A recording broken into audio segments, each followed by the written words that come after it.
So please welcome back on stage the director, Ray Young.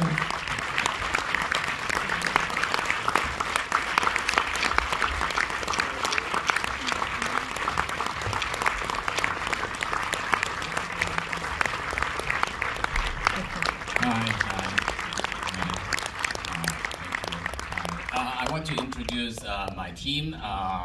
The leading actress, Petra Au, she's here tonight. Please come.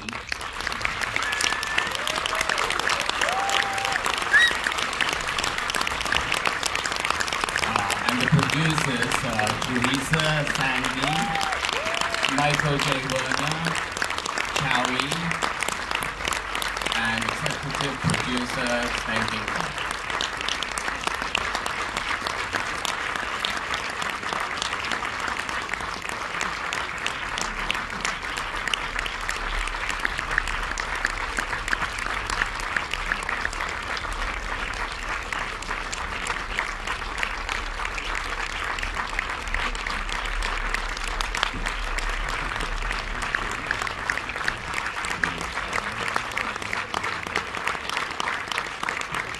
So, congratulations. I really loved the movie. I was very touched. I cried a lot, like really a lot. And yes, I'm gonna open up with some questions, and unfortunately we just have the two microphones here in the front. If you have any questions, please raise your arm and then try to be loud so that we hear you. Or if you want, you can come to the front. Here are 3 seats, and then I can hand you the microphone.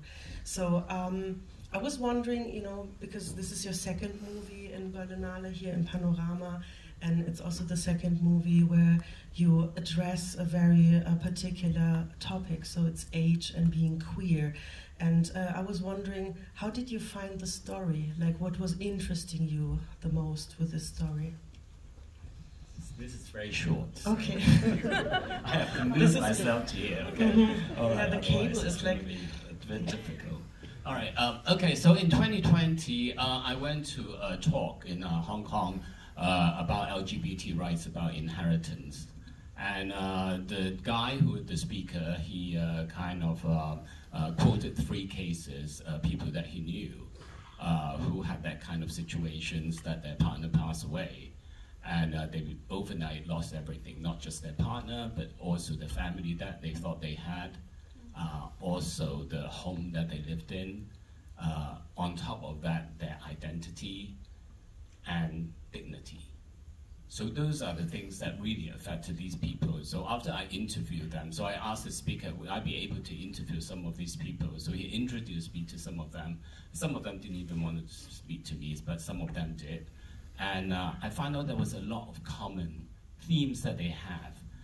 They actually had a very close relationship with their partner, the deceased partner's family, to the extent that they would actually go on holidays together, and some would actually look after their kids. But overnight, when the partner passed away, the whole thing changed. In one situation, there was this particular woman, the family members, the next day after the death, asked her, where are all the watches? Because they said, oh, we needed the watches to make sure that she wear the best watch for the funeral. But actually, all they really wanted was the watches. So I just felt that, wow, my God, this is a very sort of like a real story that, especially for LGBT communities in Hong Kong, they don't actually have a same-sex marriage or not even recognized. So for them, it's very, very difficult and very real problems. So therefore, I start thinking about writing a story about that. Thank you very much.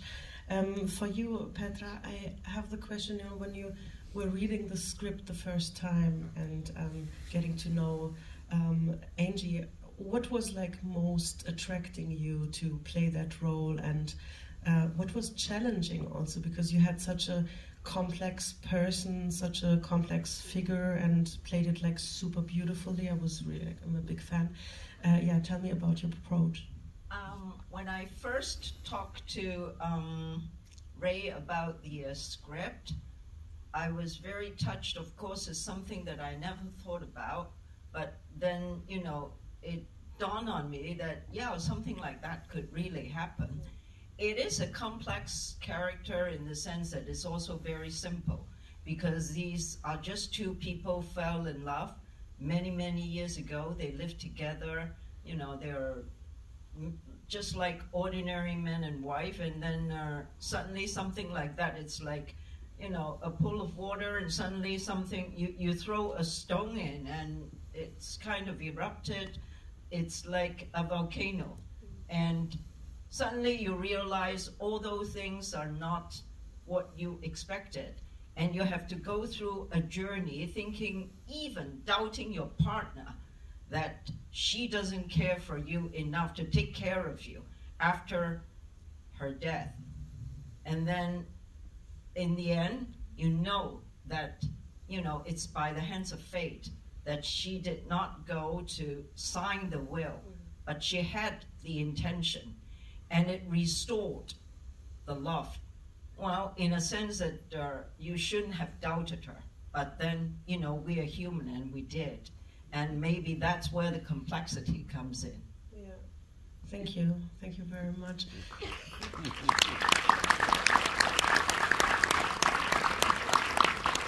Did you have any questions yet? No? Maybe I just asked the producers to say something. Because I also wanted to ask the producers something. Because as you put, you know, also said that it's so hard for LGBTIQ people. I am wondering also for LGBTIQ topics in movies, how is the situation of funding the movie and also producing? Like, what challenges did you have to face? Well, a tremendous amount of challenge, actually. Yeah. You know, actually, these days, putting together any independent film is a challenge, but it's a particular challenge to try to put together a film that has an LGBTQ topic. So we actually all worked together on Ray's previous film. And, you have to take the microphone a bit. We worked together on Ray's previous film, and we worked with the same Hong Kong distributor and the same international sales agent, and it's a great team, and I think that's what makes it possible to make these kind of films. Ray has to have a good team. He's a really great collaborator to work with, but when we go into the marketplace, it's a very challenging environment, and we just go there and we hope and pray that people respond well to the film plays well in festivals. We're all happy that you're here. We hope you tell everybody to support this film when it comes to Germany, we hope. And you can help make that happen by voting for the film in the best film category. Audience award, that helps a lot, you know, so don't forget. But it's a challenge, and but it's an important challenge, because what Ray is saying in this film and what he said in his other films is very meaningful. So I think we just have to keep fighting to make that message get out there. Thank you.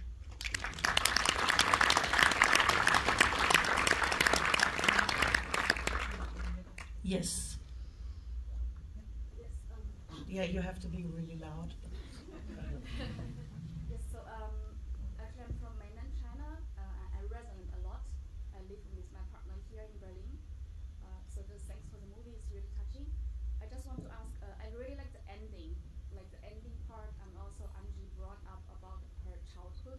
So I just want to ask, like, is there any purpose, or is it something that you want to really bring us to think?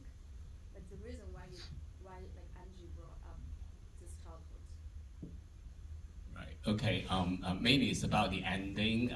This particular audience said that she really likes the ending. Thank you so much. and why Pat and Angie sort of like talk about Pat's childhood, really. I mean, one of the reasons is because that at the very last scene, I mean, in a way, it's Angie's memory of their relationship after she kind of like found the draft will and realized that Pat always had her best interest at heart. And I think that kind of like make her believe that she didn't waste her love on someone who didn't really care about her. And so that very, very last scene, it kind of shows that Angie, although she has lost everything in her life, like I said before, her identity, her dignity, and all that, but one thing that she didn't lose that is her memories with Pat and the love that they have together. I think that was very important to her. And I think that particular speech that Pat made is talking about the family, is that in her heart, in Pat's heart, Angie is her real family. It's not the other people, because she said that before she met Angie, when people talk about family members, she would cry. But after she met Angie, she no longer cries. So that really means that she really treated Angie as the most important person in her life.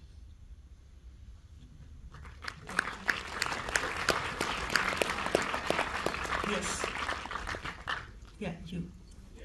Hi, do you hear me? Yes. You good? Yeah. I can't stand up. Sorry. So I would like to ask about the choice of revealing the will that was not signed, because I felt like the film was hinting at 2 points where, yes, as you just explained about the ending, their partner being their actual family and not the other people, but also like they're people who are in need, and but the other part always felt like the message of the movie. So if you could say a few words about the choice of revealing the will, I'll be very happy to hear it. Right, okay, so this audience wants to know about the draft will. Why did I put it in the script? Really, one of the main reasons is because I interview a lot of those couples in Hong Kong, and a lot of them have not written a will, did not actually plan to do one. And I asked them, why didn't you do it? And then they all have a very, very similar answer, is that, oh, my sister knows what I want. My brother knows what will happen. It's going to be fine. So I said, okay, so you're going to make the person that you have spent your whole life, or 30 or 40 years with, a relationship, and because so vulnerable in a situation, and her well-being is going to be completely depending on your siblings or whoever survives, the next of kin, of their desire to do whatever they want to do to her life. I said, are you really sure that you want to do that? So then they start thinking, well, okay, but I don't really have a lot of things, so it's going to be fine. It's going to be very expensive to go and see a lawyer.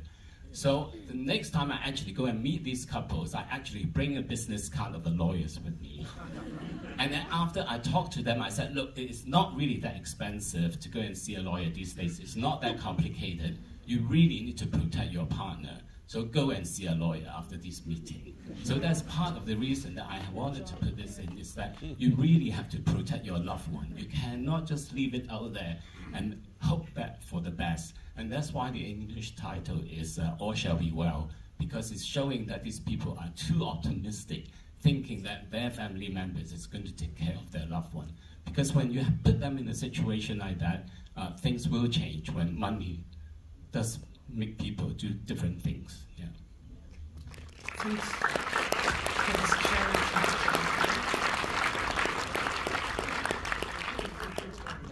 Actually, I have many questions, but I will try to ask only 2 or 3 of them. We'll start with one, please, and then we're going to continue. Okay. Because we talked briefly before the film started, and I was asking you whether you think it could ever be shown in mainland China. So do you think it couldn't be shown if you would cut out the last 30 seconds of it? That's my first question. And the other one is, would it make a difference legally if this were men and women who never married and lived together, and he or she would have never done a will? So that would be the same situation. So I guess, at least in our country. So would there be a difference in Hong Kong? Okay, I'll answer the second question first, about if they were a male and female in a hetero relationship. In Hong Kong, they would be, legally would be the same situation. If you are not married, you will not be protected by the law. However, the society do see heterosexual couples differently from gay people. And therefore, the kind of acceptance that is shown there is only really very thin. It's that as long as the partner is there, then they will support this relationship. But if she passes away, then the whole thing changed very quickly. If it's a heterosexual relationship, it's slightly different. Then they will think that if it's someone's brother, although he didn't marry this girl for 20 years or 30 years, but they live together, it's very, very unlikely that after the brother passes away, they will throw her out, because there is just that kind of respect for a heterosexual union. But if it's a LGBT union, they don't have that respect, because they feel that, well, because legally you have no protection, and morally you are actually wrong, so therefore for them to throw you out and disregard the relationship is very easy. So therefore, I think there will be a difference if they have been a husband and wife or heterosexual relationship. So regarding the first question, maybe Michael wants to answer it, right? I wish I ran the censorship bureau in China. It'd be a lot easier. It's very, of course, it's very difficult. You know, the topic, gay and lesbian topics in China are kind of restricted, and certainly in public forums like exhibiting film, it's very, very difficult. But we've been talking to a few people, and we've been talking to several of the film festivals in China, and we kind of think we have a chance. Sorry. So we've been talking to a couple of film festivals and a couple of distributors in China, and you know, there's a way to kind of manipulate the subtitles a little bit. If it's released in China, it'll be dubbed into Mandarin as well. It'll play in Cantonese in the South and be dubbed in Mandarin in the rest of China. And you can sort of tinker with the relationship in a little way. So everybody who needs to know what the story's about will of course see the film and know exactly what it's about. But when you play the game with the authorities, you might be able to get away with it if you do a little bit of tinkering. So that's what we're hoping.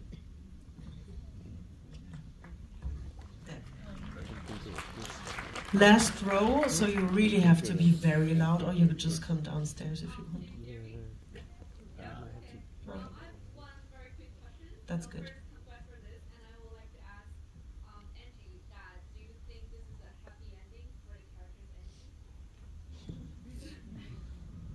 Well, happy ending, quote, quote. At least she didn't lose her trust in Pat, and I guess that's a happy ending, because last night an audience asked me, are you angry with her, you know, with Pat? I said, well, yes, of course, in the very beginning, because I did throw the yellow roses, that's her favorite, you know, into the garbage can, you know, when I went to visit her. But then in the end, there was no hate, for sure. Because number one, it's by the stroke of fate, and there are things that's beyond our control. She meant to do it, but by the stroke of fate, she died. So it's not that she doesn't have the intention. So why should I be angry with something that I cannot control and mess up with the rest of my life? In the sense that, you know, my love for her remains, and that should warm me up for the rest of my life, because in the film we are, you know, 65 and older, and I'm actually 71, so, you know, I don't really think I have that much time to mess around with. So I, you know, I'm just, you know, life is too short for you to be immersed in anger, especially when you know there are certain things that you cannot control, and it has been resolved in that sense, you know. So I'm happy, and I don't think, as far as I'm concerned, I don't think Angie hates that family too, because, you know, for Pat, for one thing, it's her family, she loves them, and we had some good times together as well, but I probably would never see them again. Yeah.